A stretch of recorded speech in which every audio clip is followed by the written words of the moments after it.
CIO Meeting 2014 foi organizado e está sendo realizado pelo Grupo de Gestores e Tecnologia da Informação e Comunicação do Ceará, o GGTIC. Nossos agradecimentos ao patrocínio master das empresas Oi, Positivo, Morphos, Ideality, Playmac e Network Security. Patrocínio de BS Board, CB3IT, Stefanini, Portfólio, TOTOS, RH, Synapses, Level 3, Imob Telecom, ao apoio das empresas Core IT, Camada 4, Abstratos, TVT e Embratel. Nós destacamos ainda o apoio institucional da Sucesso Ceará, revista TI Nordeste e I3D, Camed e Café Três Corações. Dando continuidade à programação deste evento, o nosso próximo palestrante trabalhou por 22 anos na Embraer. Atuou no planejamento estratégico, programas de aviação executiva, programa de excelência empresarial Embraer, além de processos e sistemas de informação. Foi vice-presidente de Organização e Recursos Humanos e vice-presidente de Sustentabilidade e Desenvolvimento Organizacional. Senhoras e senhores, vamos aplaudir o senhor Herman Ponte. Boa tarde a todos. Primeiramente, eu gostaria de agradecer o convite para falar, primeiro para estar aqui na minha terra, né? Aqui no Ceará, embora quem nasça em Sobral não seja cearense, né? Por isso que o pessoal de Sobral é de outra terra, né? Mas eu me considero também cearense, né? Minha história, eu sou de Sobral, até os 16 anos, 15 anos eu morei aqui em Fortaleza, depois fui para São Paulo e por lá fiquei. E minha vida profissional quase toda foi lá, né? E desses 31 anos, 23 anos foram na Embraer, né? E na Embraer eu tive a oportunidade de passar em muitas áreas, né? Tirando a área de vendas e a área de serviços ao cliente, praticamente todas as áreas eu tive alguma experiência. Umas mais, outras menos. Comecei minha vida em TI, né? Me formei em engenharia. E como eu fiz meu trabalho de graduação em simulação de imagem de satélite para utilização de parâmetros, eu nem me lembro mais o que era, né? Mas era em TI, né? E eu gostava de programar, fui trabalhar em banco, não fiquei muito tempo, só fiz o tempo de terminar o curso de análise de sistema, isso na Bahia, voltei para São José dos Campos, mas continuei ainda em sistema. Então, em 84, eu comecei a fazer algo que hoje qualquer menino de 12 anos faz, né? Eu fui implantar microinformática, né? Então, naquela época dos Apples, né? Dos flop disks, né? E o trabalho era implantar microinformática e capacitar os usuários, né? Então, está lá um engenheiro, né, graduado, com formação em análise de sistema, fazendo hoje, né, fazendo algo que hoje qualquer menino de 12 anos faz, até menos, né, com muita tranquilidade, né. Mas eu fiquei pouco tempo. Depois migrei para a área financeira, área de produção, fiquei muito tempo em área de produção, desenvolvimento de produto. Fiquei uns 6 anos na área de desenvolvimento de produto, muito tempo em planejamento estratégico. Voltei para a TI, fiquei 3 anos como responsável pela área de TI, lá da empresa. Não sou uma pessoa com formação, né? Mas eu aprendi uma coisa, né? Assim, uma coisa que é muito importante. É que o profissional de TI tem que conhecer muito o negócio da empresa. Então, eu sobrevivi. Acho que fiz um trabalho mais ou menos, nada de muito especial. Acho que também não piorei a TI da empresa, né? Mas eu cheguei à conclusão que o cara de TI, assim como o cara de RH, tem que conhecer o negócio da empresa. Tem que saber o que é relevante, o que não é relevante, para que serve TI. Tem que ter condição de interagir com as áreas, né? E o que eu pude perceber também, nesse tempo que eu fiquei à frente, né? É que hoje, se a gente tem muito problema em TI, muito advém dos nossos clientes, né? Eu estou me colocando aqui como profissional de TI, que não sabem muito bem o que quer, né? E aquela figura aqui, que alguns de vocês aqui pela carinha, né? Certamente se lembram da década de 80, né? Do analista de sistema que conhecia tão bem o negócio, como o próprio dono do negócio, né, já não existe mais, por uma série de razões, né, por interesse, porque os negócios hoje são muito complexos, né. Então hoje a gente tem uma situação, pelo menos a que eu vivi, eu não sei se isso é uma regra ou se aplica a muitas indústrias, mas eu ouso dizer que acho que se aplica a muita gente, é que você tem uma área de TI que tem do outro lado alguém que não sabe muito bem o que quer. E aí a gente coloca nesse meio um negócio chamado tecnologia, a velocidade com que as coisas mudam. E a experiência que eu vivi foi isso, de muita dificuldade. Por quê? Eu até brincava com o pessoal aqui da Pague Menos, que o cara de infraestrutura normalmente vive melhor. Ele falou que não, né?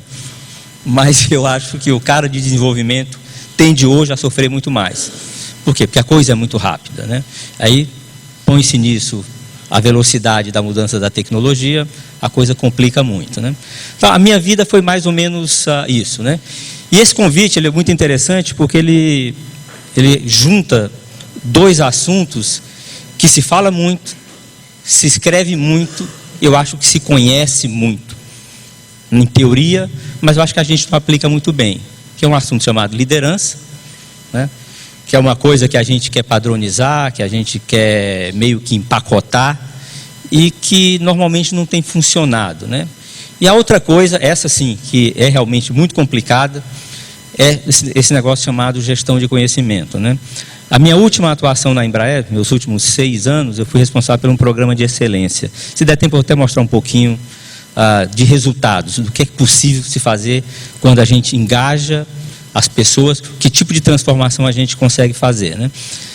Mas, como eu falava, né? Então, o último tempo eu fiquei com RH, toda a parte de inovação, toda a parte de excelência empresarial, qualidade corporativa, até marketing institucional eu fiquei. Mas uma coisa eu não consegui fazer, e realmente eu confesso aqui, foi ter implantado uma gestão de conhecimento, né? E o primeiro erro que eu cometi, não tem ninguém da Oracle aí não, né? Mas eu vou falar, foi ter contratado a Oracle, não pela competência da Oracle. Calma, deixa eu falar, pessoal. Não pela competência da Oracle, né, que fez um trabalho muito bacana, mas porque a gente foi para a tecnologia, né? E gestão de conhecimento não é tecnologia, é também tecnologia, né? Então a gente foi naquele negócio, não, vamos botar aqui o site, vamos fazer assim, vamos fazer assado, vamos codificar o conhecimento, né?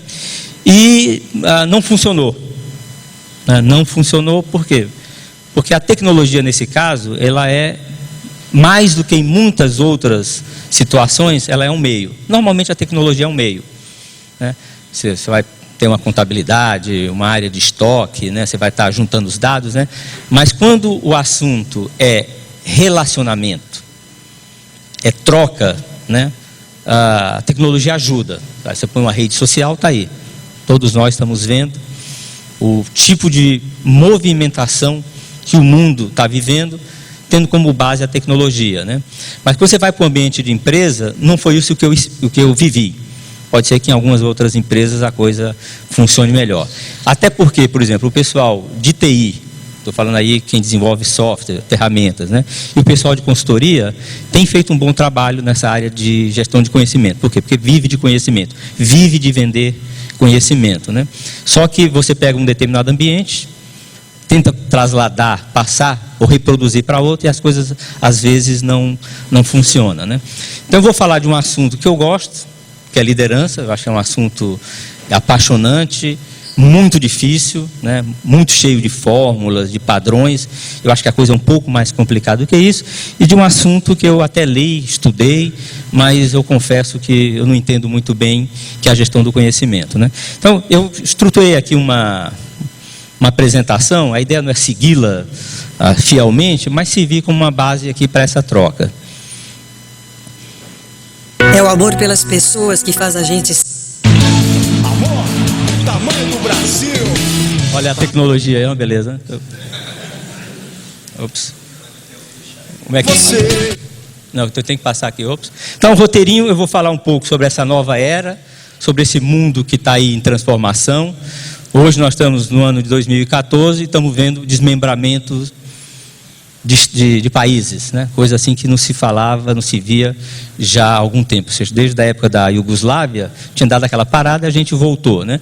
Falar um pouco sobre o conhecimento, né? Tem uma coisa assim meio acadêmica aqui, e a liderança. Como é que a liderança faz com que tudo isso mova? E na realidade todas essas peças se movem, uma dependendo da outra e às vezes em velocidade diferente, o que fisicamente seria difícil, né? Mas eu queria começar com um vídeo que provavelmente muitos de vocês conhecem, mas para mim é um vídeo muito atual. Assim, diz que vida que a gente está vivendo hoje.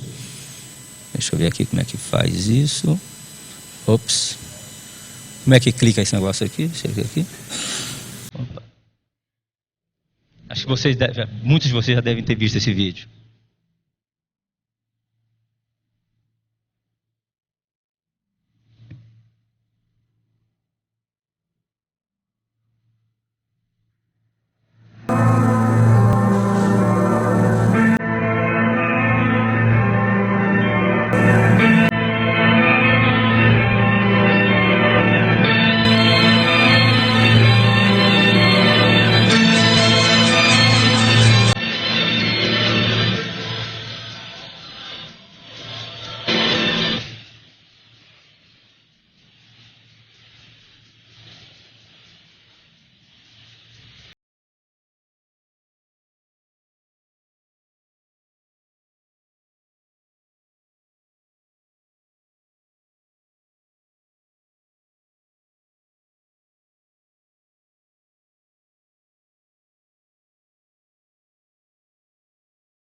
A China ficou sem aí. Mas eu gosto desse vídeo, acho que alguns de vocês certamente, ou vários de vocês já conheciam, né? Mas mostra o nível de velocidade, né? Com que as coisas estão ocorrendo hoje no mundo, né? A coisa está muito dinâmica, né? A gente no nosso dia a dia não sente muito isso. Ou seja, a gente nas nossas empresas, nas nossas indústrias, né? A gente sempre tem a ideia de que a coisa se desenvolve com menos velocidade, né? Mas quando a gente olha para trás, a gente vê o nível de transformação que houve no mundo, né? E nessa esteira, né, o que é que acontece, né? Muita gente desaparece. Se a gente pegar hoje os 100 maiores da Forbes do começo do século, não existe mais talvez uma, duas empresas, uma GE, talvez a única que esteja aí. Uma idade média de uma empresa chega a 40 anos. Um CEO hoje aí pelo mundo aguenta 2 anos, tirando uma GE que tem, estou pegando a GE como exemplo porque é uma empresa centenária e que tem se mantido no topo. E eu diria que a grande estratégia ou a grande sacada da GE é a formação de liderança interna, né? Então o que é que isso mostra? Que o mundo está de cabeça para baixo, né? E a coisa mais interessante é que ninguém sabe para onde o mundo está indo, né? Aquela previsibilidade que existia ou que era melhor, hoje já não existe mais, né?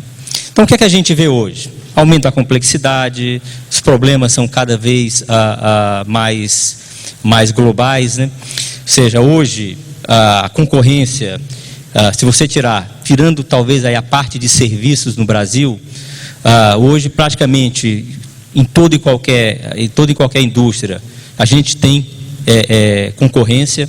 Eu tive recentemente falando com o pessoal da área de linha branca, né? E eles comentando, baixa a guarda, vem o coreano, vem o americano, aí o pessoal tenta se manter, obviamente em parte com escala, que essa empresa no caso ela é uma líder de mercado, né? E às vezes tem que se apelar para impostos, para se levantar imposto de importação, né?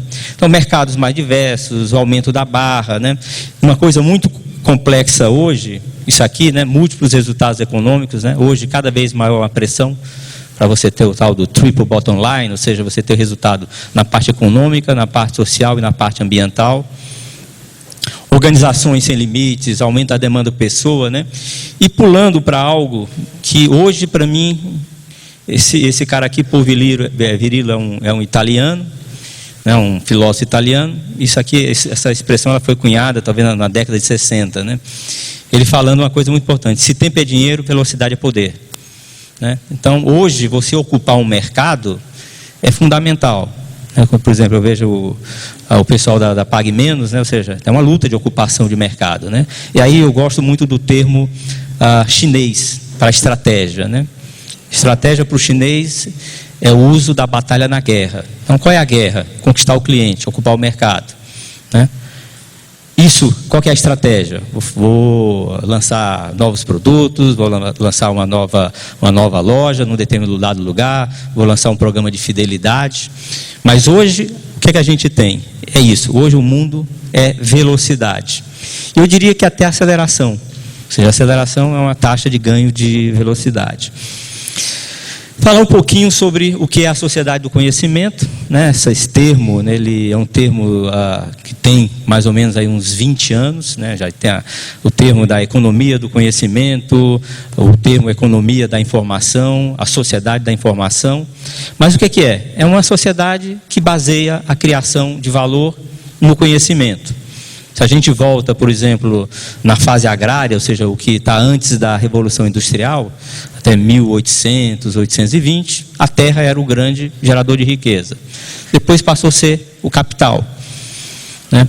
Quando a gente vai e analisa ou lê um pouco de Schumpeter, né, que é quem cunhou a expressão da destruição criativa, ele falou da destruição criativa em 1911.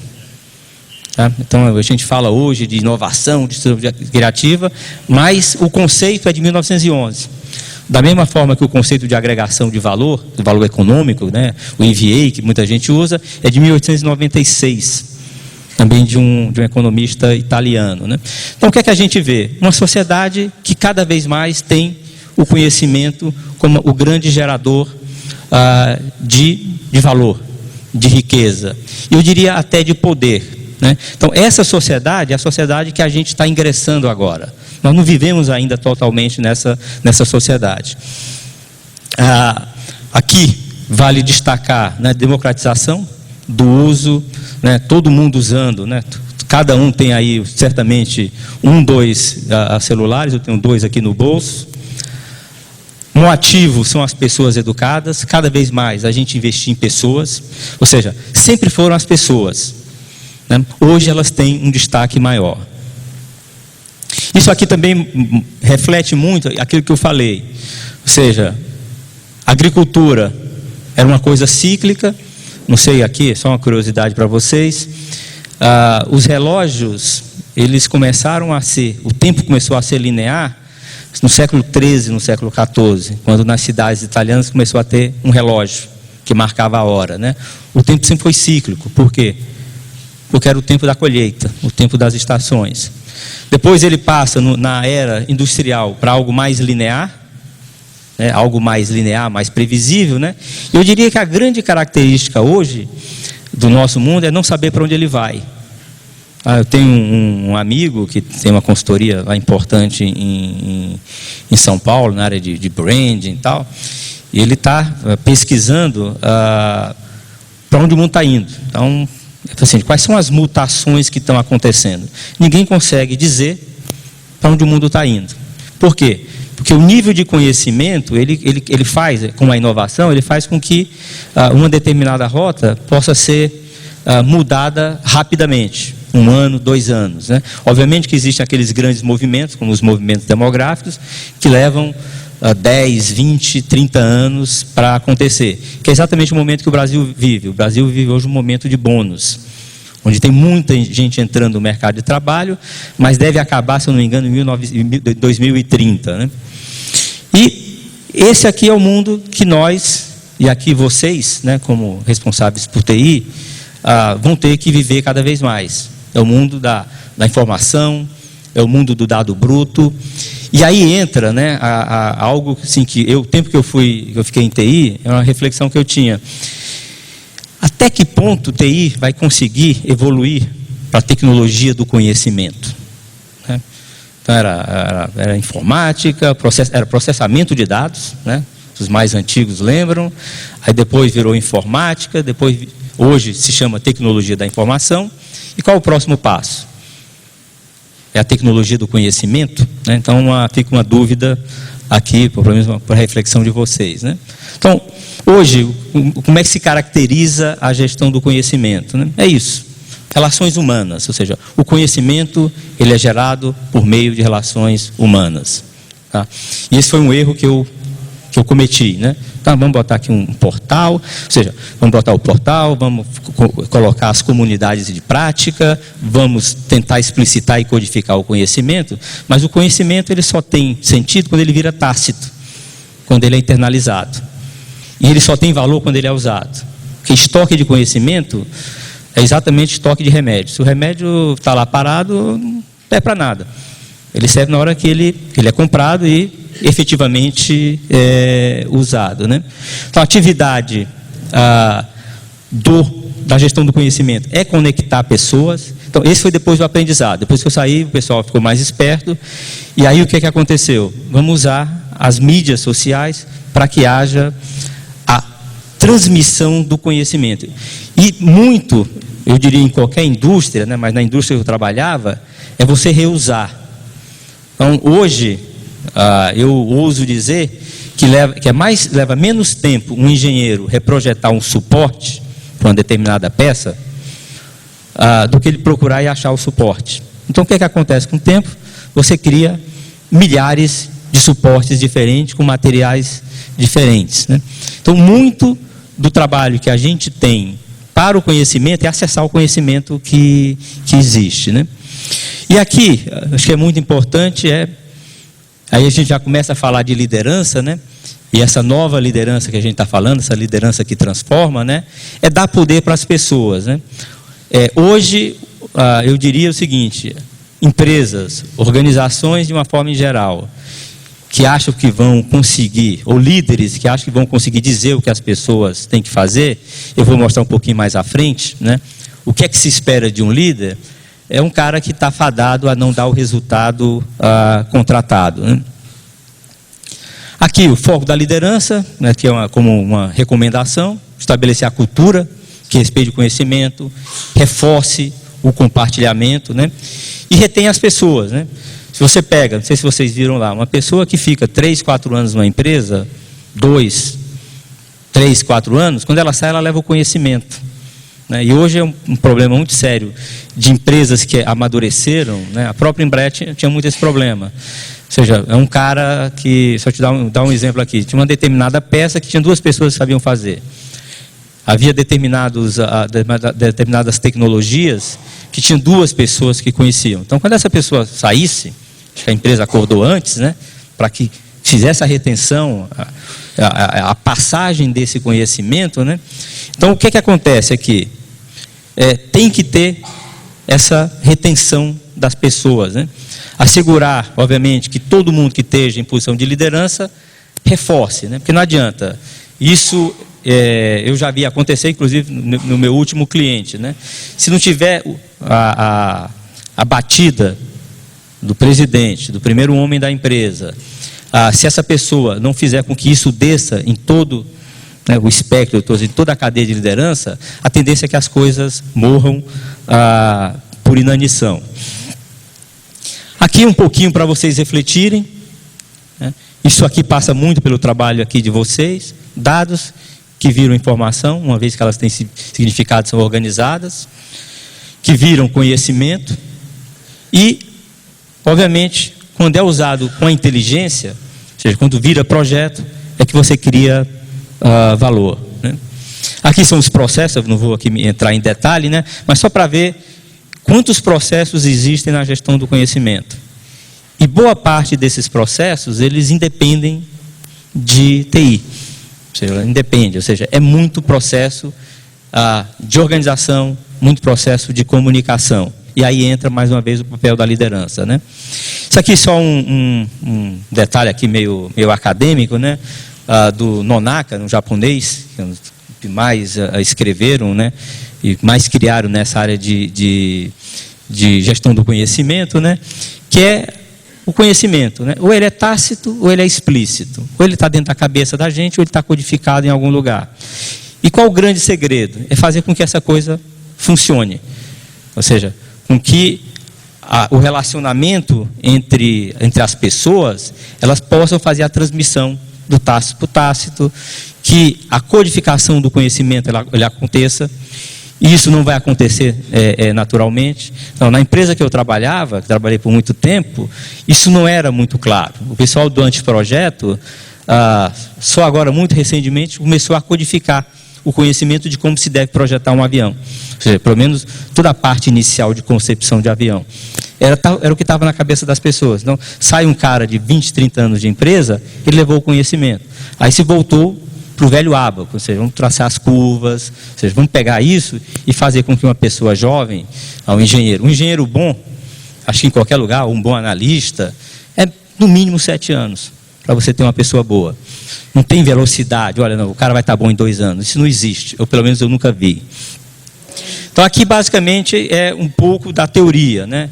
E a teoria ela é interessante porque ela, nesse caso, acho que ela retrata um pouco da nossa realidade, ou seja, o tácito por tácito, o tácito para o explícito, que é a codificação. Numa determinada hora você combina explícito com explícito, e depois, à medida que você lê um manual, você aprende a calcular, você internaliza, você é uma pessoa genérica, né? E aqui é a minha parte preferida, né? O que é que se espera hoje que um líder faça? Não sei se vocês olharem aqui, está o super-homem, né? Ou seja, hoje espera-se que um líder anteveja as mudanças externas, o que está acontecendo no mundo.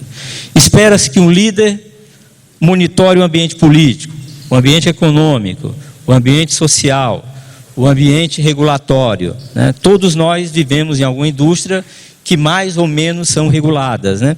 E às vezes a gente vê muita gente perdendo o bonde ou perdendo muito dinheiro porque não está acompanhando o que está acontecendo. Sai uma lei e a empresa não sabia. ou ela não se preparou. Quem está preparado está lá influenciando na construção da lei, né? Manter-se atualizado, né?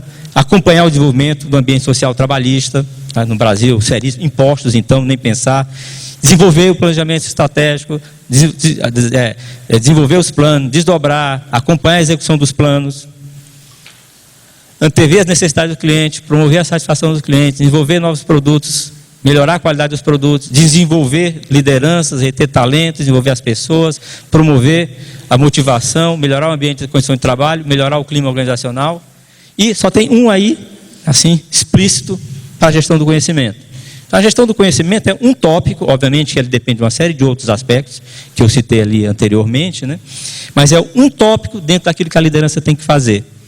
Melhorar os processos empresariais, coordenar as áreas de apoio, melhorar a gestão, melhorar a cultura, desenvolver fornecedores, promover a sustentabilidade e ainda gerar resultados.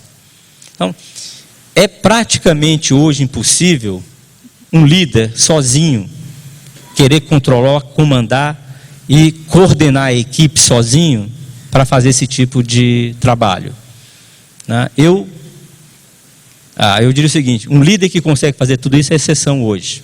E certamente, se ele consegue, ele vai ter uma equipe trabalhando para fazer, né? Aqui são constatações, que eu não vou entrar em muito detalhe, mas basicamente é o seguinte: hoje, a liderança que nós temos, né, para o mundo que está se apresentando, para o mundo onde a complexidade exige mais conhecimento, essa liderança hoje, sozinha, ela não vai fazer absolutamente nada, né? Não sei se vocês sabem o que é que significa a palavra complexo. Complexo e complicado. Complexo é ter sido junto, uma coisa que está tudo junto. Então, você não reduz a complexidade, você entende a complexidade.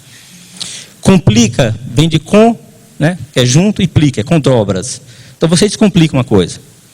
Você consegue desdobrar, mas a complexidade não. Então, para você trabalhar a complexidade, você tem que ter conhecimento, você tem que saber, você tem que ter compreensão. A complicação também, mas a complicação é mais simples, né?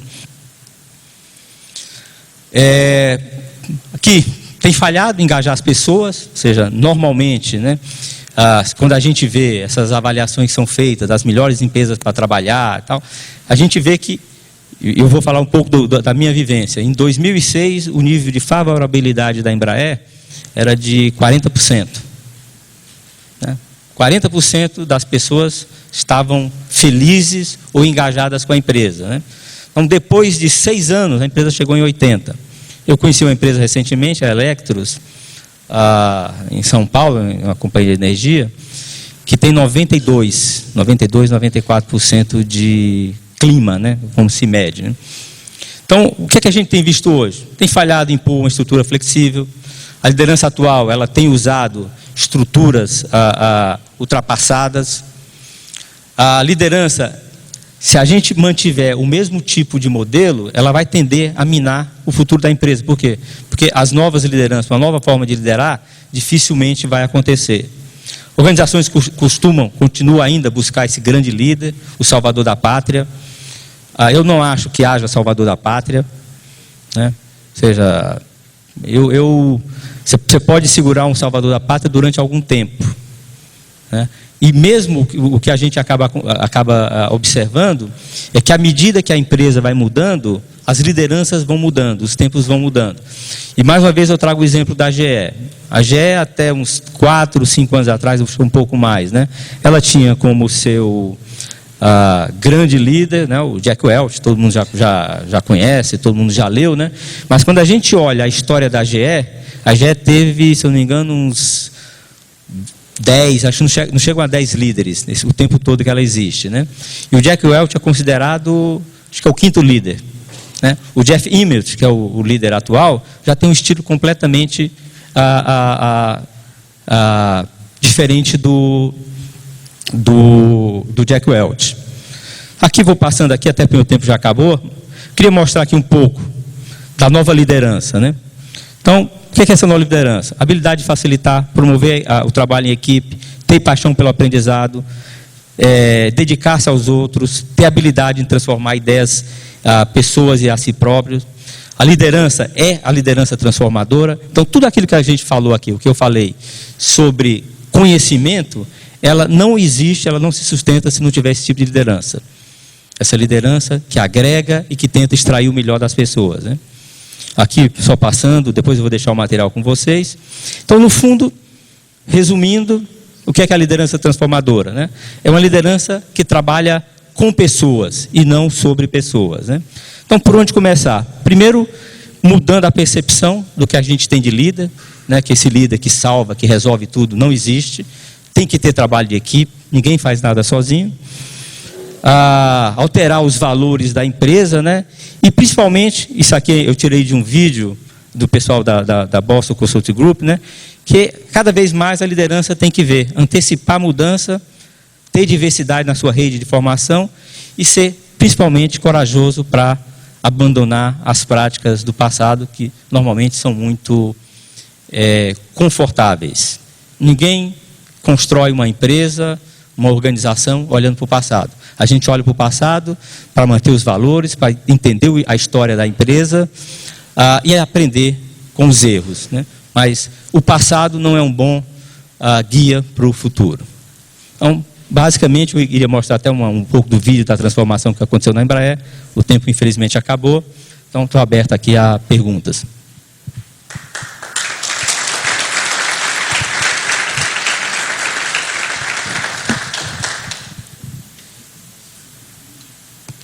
Olha, o Paulo, eu estou sabendo que está proibido de beber hoje à noite, né? Né?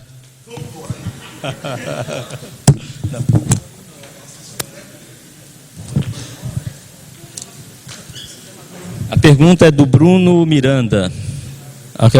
Bruno, não estou nem conseguindo ler tem que mudar de óculos aqui. O quão relevante você acha que a inovação ajuda na imagem e reputação de uma empresa? Eu penso o seguinte, né? Um pouco da minha experiência com inovação, todo mundo inova, em maior ou menor grau, né? Hoje, o pouco da minha experiência, aqui mais uma vez, é que se não inovar, você morre. Inovar, inclusive, pode ser voltar para o passado. Então, existem hoje em São Paulo, né? Inclusive tem alguém aqui que não quer ir para São Paulo, né? Eu estou lembrado aqui quem é, né? Mas sim, não é questão de imagem, para mim é uma questão de sobrevivência, Bruno. Não inovar hoje, não fazer algo diferente, não chamar a atenção, porque hoje a grande briga, ou uma das grandes brigas, é você chamar a atenção. Todo mundo fala da internet. Não, porque a internet, mas os grandes sites, quando estão lançando seus produtos, eles vão para a televisão. Por quê? Porque eles querem a atenção.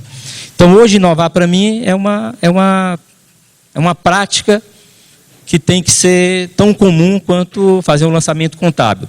Obviamente que você pode ter empresas que tenham no seu DNA a inovação, uma 3M, uma Apple, e aí quando a gente pega, os exemplos não são muito grandes, né? Mas inovar para mim é uma questão de sobreviver, né? E como eu falei anteriormente sobre São Paulo, né? Ou seja, tem hoje bares em São Paulo que tentam inovar querendo ficar como bares de 20, 30, 40, 50 anos atrás, né? Então, para mim, é sobreviver, né? E tem um negócio muito difícil chamado inovação gerenciada, que é você que não é um inovador nato, e eu dou o exemplo da própria Embraer. A Embraer sempre foi muito boa em inovação de produto. Inovar em produto, em tecnologia, ela sempre foi muito boa. Mas a Embraer, por exemplo, só muito recentemente começou a inovar em serviço. É coisa recente, é coisa de 5, 7 anos atrás, que a empresa começou a pensar e a lançar novos produtos em serviço. Como é que ela via o cliente? Não, o cliente vai comprar meu avião e vai comprar peça. Só que em determinado momento, o cliente não quer mais comprar peça, ele quer comprar um serviço. Então, quem tem um avião, tem um programa chamado Pay Per Hour. Você me paga 300, 400, 500 dólares por hora e eu mantenho o seu avião. Ou eu te dou um serviço para que você veja como é que está a saúde do seu avião. Eu trabalho de forma preditiva, né? Então, a Embraer nunca inovou muito em marketing, ou seja, nunca teve muitas sacadas em marketing, nunca tinha inovado muito em organização, né? Pouco em processo, por incrível que pareça, né? A empresa que eu trabalhei durante 22 anos não era uma empresa boa de processo, hoje é. seja, sobre os processos produtivos. Dou um exemplo aqui para vocês. Em 2007, se fazia um avião, um jato grande, a montagem final, entre 22 e 25 dias. Hoje se faz em 6. 6 dias se faz um avião hoje. A montagem final. Só processo, quase zero de tecnologia. Então a empresa ela aprendeu, depois de 6 anos, depois de 10 mil projetos Kaizen, acho que vocês já ouviram o termo, né? Ela conseguiu, eu até tinha trazido o vídeo aqui, ela conseguiu sair de 22 dias, interessante, de 22 dias para 6 dias, de 260 milhões de dólares de work in process, de estoque em processo, para 62. E, pasmem, com metade das pessoas, só processo. Então, uma empresa que não tinha processo na sua agenda, hoje tem. Continua inovando, investindo muito fortemente em tecnologia. Então, inovação, qualquer que seja ela, marketing, organização, processo, serviços e tecnologia, são sobrevivência, né? Então, tem que estar no DNA. E é tão antigo como, lembra o Schumpeter, né? Joseph Schumpeter, é de 1911 o conceito.